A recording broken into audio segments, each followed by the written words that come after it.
Hey guys, welcome back to Three Terrible Gamers podcast. This is episode 78, and I'm here with Colin. Hey guys. All right, we have all new topics this week. Just started fresh.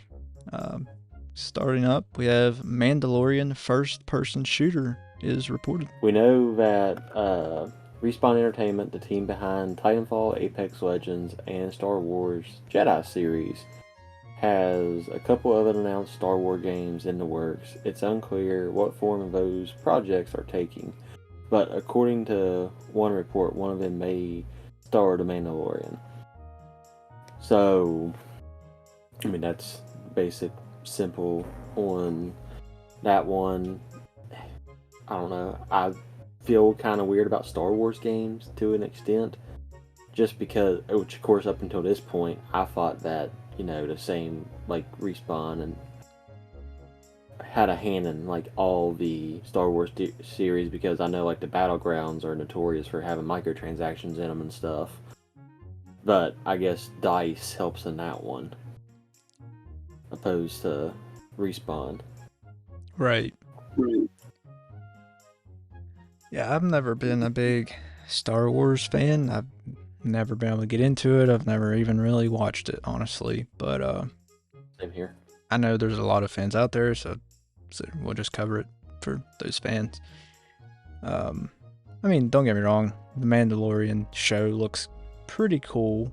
I've never watched it, but people say it's good. But yeah, just never interested me really. But like Colin said, Respawn is apparently behind this rumored Mandalorian game, and they made Titanfall and Apex, Traversal, and other games. So definitely an inexperienced group of people, because Titanfall, those two games, they were really good games. I don't know if you ever played them or not, but they're really good, really fun. I think I played a little bit of the first one. I couldn't really get into it. Okay. But for me, I'm very particular about how my shooters go. Yeah, me too. But I don't. It takes a lot, honestly, to lure me into a game. For some reason, it did the trick. I don't know. Some games I just can get into, some games I just can't. They can't. I know it was all the hype. I want to say the first one came out in 2015, right? Roughly? Around that, yeah, I would say. I think I was still in high school when it came out. Yeah, and then I think there's more hype behind the second one. Yeah. Because how successful and how much of how good the first one wound up being. Right, yeah. Which, of course, after the second one, the hype really died down quick. Yeah. It seemed like it didn't last as long as the first one. Yeah, but the article I have here, it goes on to say the game, which could be led by Respawn's Peter Hirschman, is said to also utilize interesting gameplay loops similar to Doom Eternal. Players may be able to heal themselves upon successful attacks, somewhat like the glory kills system found in ID's recent Doom releases. Predictably, gamers will be able to play as a Mandalorian bounty hunter in the project, but it is unknown whether or not we will be based on Boba Fett, Din Djarin, or another new protagonist. Respawn has yet to formally announce the shooter. So, I don't know if you played Doom Eternal, but I have, and it's really fun. And if it's anything like Doom Eternal, it's definitely worth playing. Yeah, I haven't played Doom Eternal. I've seen it be played, but I don't think I've ever really got into the Doom series. I hadn't either, but playing that game, it's really fun. It's on Game Pass. That's the only reason I played it, but it's really fun. Yeah, like I said, you said it earlier yourself, it's hard to get me into a certain type of video game. Like, I know what I want to play. Yeah. Like today, I seen on Epic, so here's a little bonus topic for you guys, even though I'm not the host, is the free game for the week is Super Meat Boy Forever. Did you ever play the first Super Meat Boy? I couldn't get into it. I got into it because it's basically a harder platformer game. Yeah.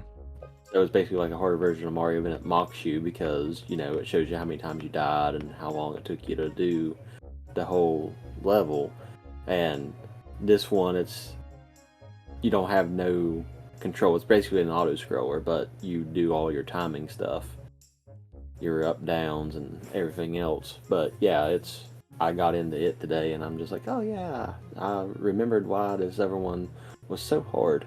Now it's even harder on PC and auto scroll. Oh yeah, I bet. Yeah, I think I got it when I think it was a free Games with It was Gold. a game of gold. Yeah. I don't know, I couldn't get into it.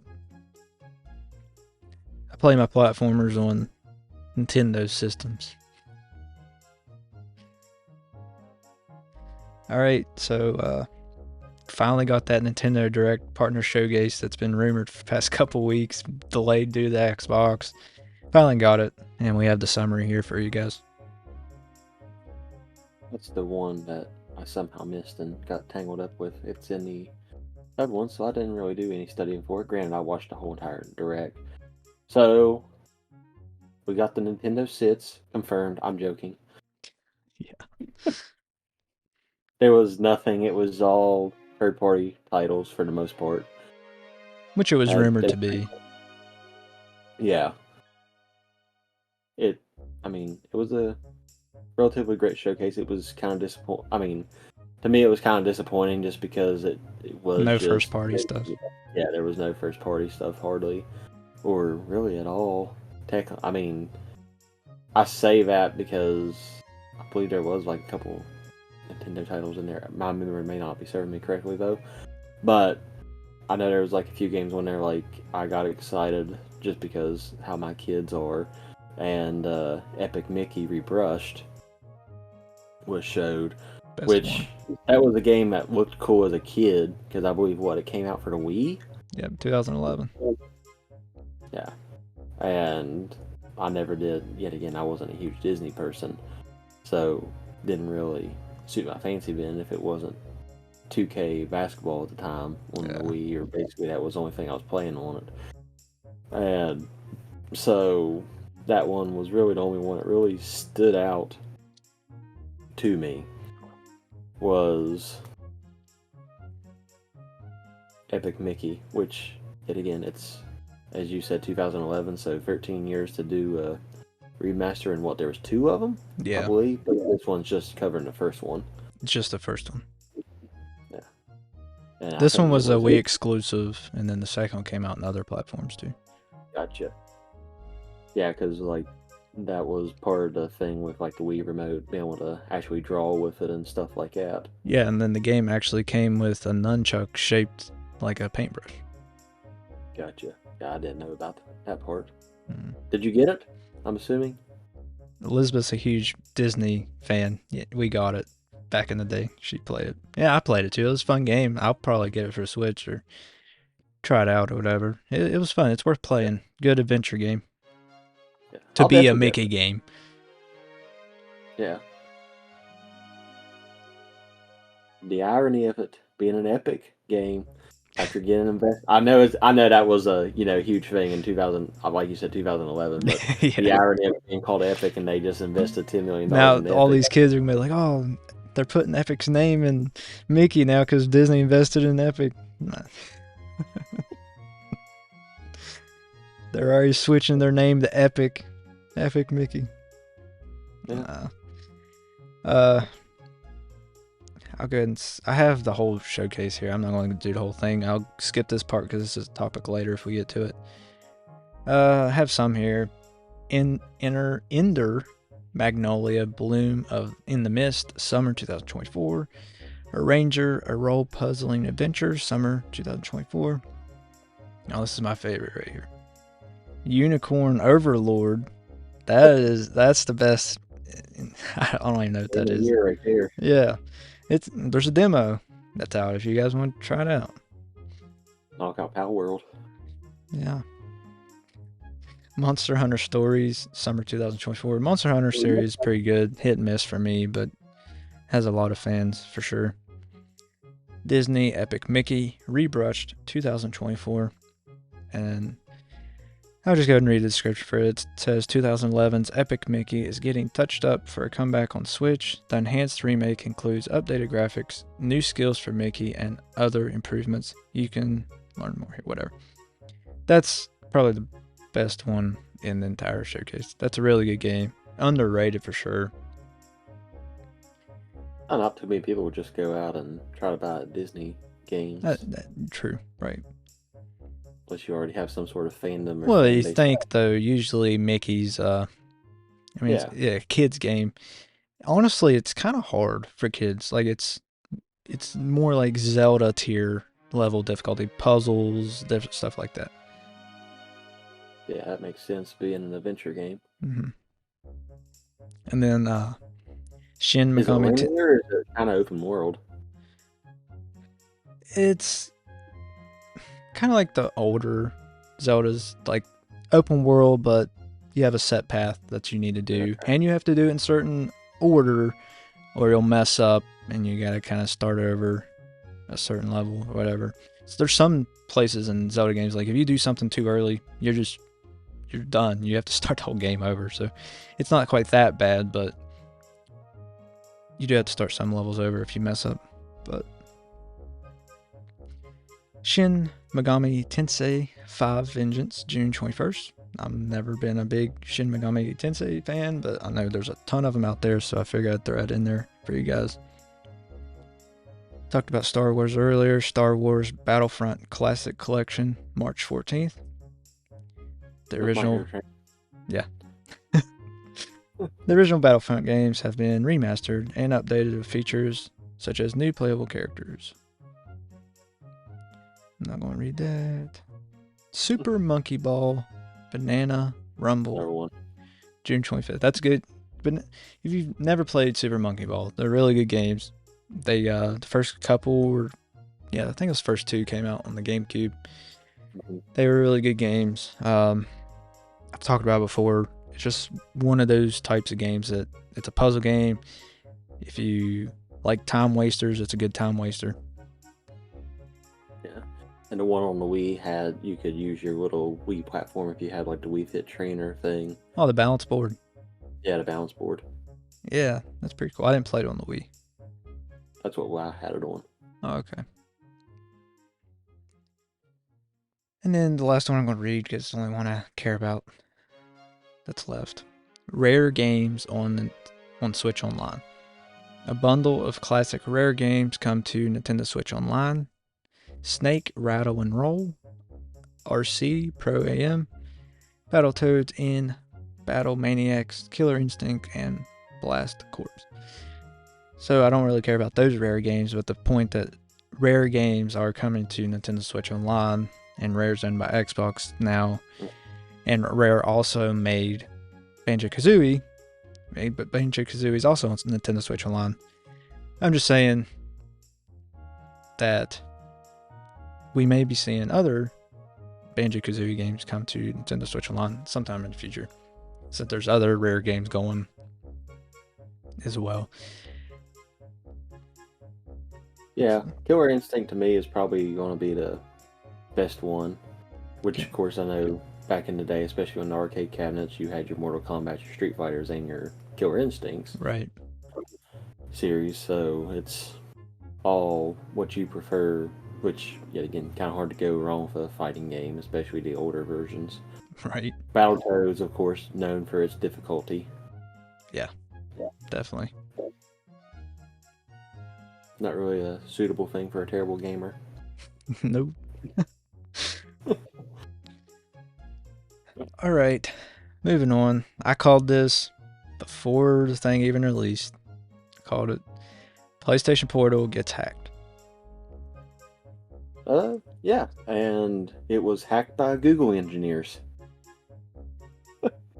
The Google engineers, they hacked in, and they pretty much made a emulator for the PSP emulator for the new PSP, basically.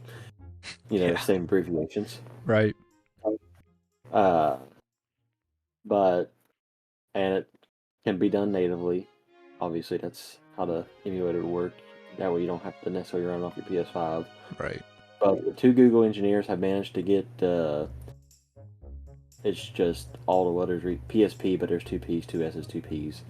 Emulators running natively on the PlayStation Portal, allowing a Grand Theft Auto PSP version to run on the Portal without Wi-Fi streaming required. After more than a month of hard work, PPSSPP is running natively on PlayStation Portal. Yes, we hacked it, says Andy Nygaard on a post on Twitter. So, I mean, like I said, they're on there bragging that they basically broke the system with it. Which the Grand Theft Auto PSP game, I can't remember which one was that, because I know there was one, Chinatown, that came out on DS. Would that be the same one it's referring to? It says on here, it says Grand Theft Auto 3 is which one they were playing. Yeah, it's saying Grand Theft Auto 3 was the one that they were playing on it. Gotcha. Yeah, mine didn't go into which one it was. But I mean, I knew it would happen because it's a stupid system that you have to rely on Wi-Fi and a PS5. I said I didn't know what operating system it would be running, if it would be running one at all, which it isn't. It just goes in, boots in, looks for Wi-Fi, looks for PS5. So that's why I kind of took longer than I expected to hack somebody to get to hack it, because it doesn't have an operating system, so you got to do more to it. Yeah. But I knew it happened. Found it out though, so that right. makes sense. They People also said long. Right. Yeah. They also said they weren't going to release a guide on how to do it, but these guys doing it is going to give interest to other people that are going to do it that will release guides. So just sit tight if you own this device and regret buying it because it's a useless device and you want to hack it. You just hang tight and you'll be able to hack it here soon. So I'm sure somebody will get a guide out there. But if you have never used the PPSSPP emulator, it's a very good PSP emulator. The only one that I recommend playing on. It's compatible with every PSP game that I've ever tried on it. And as long as your device can handle it, it does really good. So at least the PlayStation Portal is powerful enough to run PSP games. So that's good. One would hope. Yeah. What console would you have that wouldn't be able to run a PSP title? If that's not older than the PSP itself. Because it got released in 2007, like a year after the PS2 came out. Yeah, I mean, you'd be surprised. Like most older phones, I guess, wouldn't be able to run it. But like any phone you buy now, it'd be able to run this probably at least 3x native resolution. So like my Odin, it can run at PSP games 3x resolution. My Ally, it's a gaming PC, so it can run it as much as I want it to, up to my whatever monitor is. It could run it to 4K if I wanted it to, but my monitor don't go up that high, so there's no point in running it that high. But it's a very good emulator if you guys haven't tried it out. But I knew it would get hacked, and people play other emulators on it as well whenever they figure out exactly how to do it. So, good, move on. Sony's value drops nearly $10 billion. All because of that daggone PSP hack. Yeah. Hey guys, this episode is brought to you by our friends at Bucked Up. Bucked Up is a company founded in 2016 by two brothers on a mission to provide consumers with the highest quality supplements and fitness products to help them achieve their health and fitness goals. Bucked Up has a ton of products ranging from energy drinks and supplements to protein bars and pre-workout, all with crazy good flavors like Rocket Pop and Cotton Candy. You won't find a better tasting boost without the crash anywhere else. So head on over to buckedup.com and use the code 3TG to get 20% off your order. That's the number 3TG. Get the job done and feel great with Bucked Up Energy. When you feel it, you just got bucked up. No, it just so happens to be the same time frame. The stock lost $10 billion in value last week after the tech giant towered its forecast for this year's predicted PS5 sales. However, this announcement belies a bigger issue, according to financial analysts reported by CNBC. Though the choice by Sony to drop its prediction of 25 million PS5 sales in the upcoming fiscal year to 21 million caused the company's stocks to dive, this move is just a symptom of a bigger problem at the tech giant, according to Jefferies equality analyst Adil Goyal. But yeah, so we've talked about it. I mean, we talked about the specs last week. So PS6 is already getting specs, and the PS5 Pro is supposedly still in the process of getting released as a late thing, and we're basically 2 years away from getting another PlayStation console in the first place. So their sales would be predicted to be lower because at this point, and they've finally pushed out enough to where people can just buy their consoles and them be on the shelves at all points in times now. Right. So that was naturally going to happen anyways. Granted, I didn't know that's necessarily I'm not a stock market person, so I didn't know that's how stocks necessarily worked. If you said that something wasn't going to sell as well, that I'm guessing investors took their money away at that point, like took their money out of their stock to go somewhere else with it. I'm assuming that's what it's based on. Yeah, I mean, like you said, you can go into almost any Walmart now and see a PS5 sitting on the shelf, where even a year ago it was rare to see one on a shelf. So there's definitely not as much of a demand for them now, because mostly everybody that wanted one has already got one. I mean, you'll still have some people that buy another one, or some people that still buy them for the first time, but most of the people that were initially interested in getting one already has one. So of course, you're going to see a decline in sales, just like the Switch is declining in sales. The Switch is be 7 years old next month. So the PS5 is not that old, but still, you're going to see a drop in sales, especially compared to the Switch, because the PS5 is just a home console. Switch is both. So I think that's what's kept the Switch alive this long, is that it's both. But with the PS5 and the Xbox Series, it's not both. So it's going to die a little sooner in the generation than a hybrid system would, which makes complete sense. Yeah. And the fact that they're just thinking about 4 million are basically going to drop, that's a significant number, especially since they're $500 a pop. Yeah. But still, it's just one of those things. Investors are like, oh no, I'm going to withdraw from you now, which obviously drops the company stocks, which makes the company worth less. And they'll get it back. Yeah. I mean, they're not just video games anyway. They have movies, they have all kinds of stuff. Yeah. They're fine. Sony's not going bankrupt. Not even close. They can drop $10 billion and still be okay.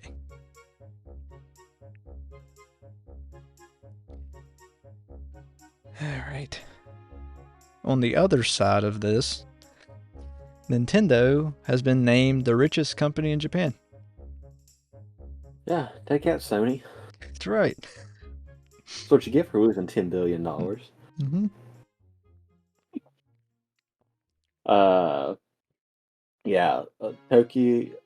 Not Tokyo, yeah, that's in Japan, but that's not the name my dyslexic kicked in. Toyo Kizai published its annual top 300 richest Japanese companies list this week, looking at the country's various business and ranking them regarding cash flow and debt.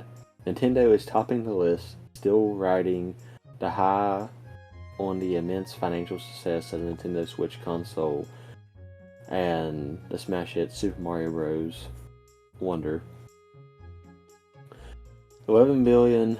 So they're at 11 billion US dollars with no debt on their thing, which it's funny that no, it's not Wonder, it's the movie. because Yeah. that's another thing Nintendo has going for them now too is movies as well as what Sony was doing already for the longest time. Yeah. But so Nintendo sits on top of that list. I wasn't going through all 300. Sony's somewhere on that list still. They didn't drop that more down. But Nintendo is number one in Japan for top company and richest company. Yeah. And like you said, the smash hit Super Mario Bros. Movie.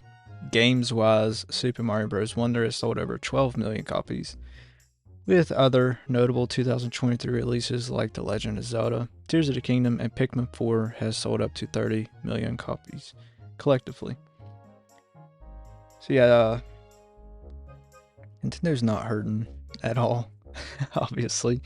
It says, although Nintendo Switch sales have slowed as the console reaches the tail end of its life cycle, as a company, Nintendo is entirely debt-free, sitting, like you said, at over 11 billion US dollars or 1.7186 trillion yen. It's a lot of money. A lot of yen. A lot of yen. A whole lot of yen. Imagine that. Since their currency is their currency, they are trillionaires. Yeah. As a company. Because obviously their currency is the yen. Right. So yeah, they're trillionaires. May not be worth as much as the US dollar, but not everybody can say they're trillionaires. Not Sure. even Microsoft's trillionaires. If you transport it over to yen, they probably would be. No, definitely for sure, but they're a US company, so they use the US dollar. Yep. And we're from the United States, so that's why we automatically use the USD instead of, the pound or a euro or anything like that. Right. Or yen. All right, moving on. Pokemon Presents event announced. So it's going to be released the day that this podcast episode releases. So February 27th at 9 a.m. So if you listen to us in the wee early morning hours going to work on a Tuesday morning, you'll be able to know that you can tune in to the Pokemon Presents at 9 a.m. Eastern Standard Time, 6 p.m. Pacific Time. It's not known what will be featured during the presentation, but thanks to a little tip from Nintendo, it looks like it'll be Pokemon Gold and Silver will show up in some fashion. This is because a recent short video posted by the Pokemon channel on YouTube contains a description linking the showcase specifically to Gold and Silver. Right. So yeah, I don't really care what's announced here. So I'm just hoping that they announce a sequel to Legends Arceus. That's the only thing I care about. If it's another mainstream Pokemon game like Scarlet and Violet, I don't care because it's probably going to perform awfully. Buggy, I'm not really, but the team behind Legends Arceus is a different team that worked on Scarlet and Violet. And whoever worked, I can't remember their names, but whoever worked on Legends Arceus should be working on the mainstream games because it was so much better graphics wise. Frames were solid for the most part. And it's just a good game. It's Power World before Power World. It's Power World without weapons, and that's pretty much it. I guess where Power World got its inspiration from was Arceus. Oh yeah. And I think that's why I like it so much, because I love Arceus. It's a really good game. I'm not a big Pokemon fan, but Arceus is fun. You got your adventure part in the game by exploring the normal games, but at the same time, it's still a turn-based RPG at the end of the day. Right. And that's another thing, too. Arceus, you go into a battle, it's still turn-based, but it's not dreadful to go through like a normal Pokemon game is. For one, you pick your fights too, instead of, I know you kind of do in the main game too, but there's still a story and a path to go through. It's not open world. Scarlet and Violet are, but the other ones are not. Legends Arceus is the first Pokemon game that's open world fully, and it's even more open world than the newer Scarlet and Violet. So you go pick your fights, and honestly, you can rank up your Pokemon so much in Arceus that you just one hit kill them anyway. So it's not really turn based anymore. So it's just fun, and that's one thing I do like about Power World more is it's not turn based at all. You just fight till they're dead. But even if they keep the turn based, which I'm sure they will, in the Legends Arceus sequel, if it's even going to be announced, I doubt it, but that's what I'm hoping for. Hopefully they take out the turn based, but they probably won't. I say it'll do, like I said, the gold and silver based off just how everything was laid out on there. So it'll probably do a remake of those games. And then, or I'm sure it'll do something based on Pokemon Go, too. They need to give up on that. Still thriving. After almost 7 years. And I think June will be 7 years. People need to give it up. You're not losing weight. Some people just like catching Pokemon out in the wild. Yeah, driving down the road. They're not even walking. That's true, too. You gotta get that random Dragonite that pops up on I-79, baby. Oh, yeah. I-79. Drive that quite often going to work. Past couple of weeks. I don't drive it anymore. Every day. Past few weeks. Every day for the next few months. Anyway, we'll move on to the next one because it was a big topic past couple weeks. Xbox confirms which 4 games are going to PS5 and Switch. Yeah, I've only heard of 2 of these. There's Pentiment, PS4, PS5, and Switch on February 22nd, so it's not just coming to PS5. Hi-Fi Rush is PS5 only, and it's March 19th. So, time of recording, it was yesterday when Pentiment came out. Hi-Fi Rush, like I said, March 19th, PS5. Grounded is PS4, PS5, and Switch on April 16th, and Sea of Thieves, PS5 on April 30th. Yep. So, I had 1 of the 4, and you had 2 of the 4. Yep, 50%. You're 25%. Yep. It's still good though. I'm happy that there's no Gears of War, there's no Halo, there's no Forza. I'm happy there's just Sea of Thieves has become a bigger name for Xbox, but it's nowhere near even Gears of War is. So I'm happy there's no huge names on here. I knew it had a lot of hype whenever it came out, but it just seemed like the hype died down pretty quick on that game. Which, the people that loved it still played it. Yeah. Still play it. You hear about it more now than you did a year ago. Like, I think the hype's kind of built back up some now. It was released DLC, if I'm not mistaken. Yeah, maybe that's why. Maybe. So yeah, those are the 4 games. I definitely knew Hi-Fi Rush was going. But I knew it was a very talked about game whenever it first came out too. Yeah, because it was just kind of out of nowhere. What's up? I didn't realize it was an Xbox exclusive though.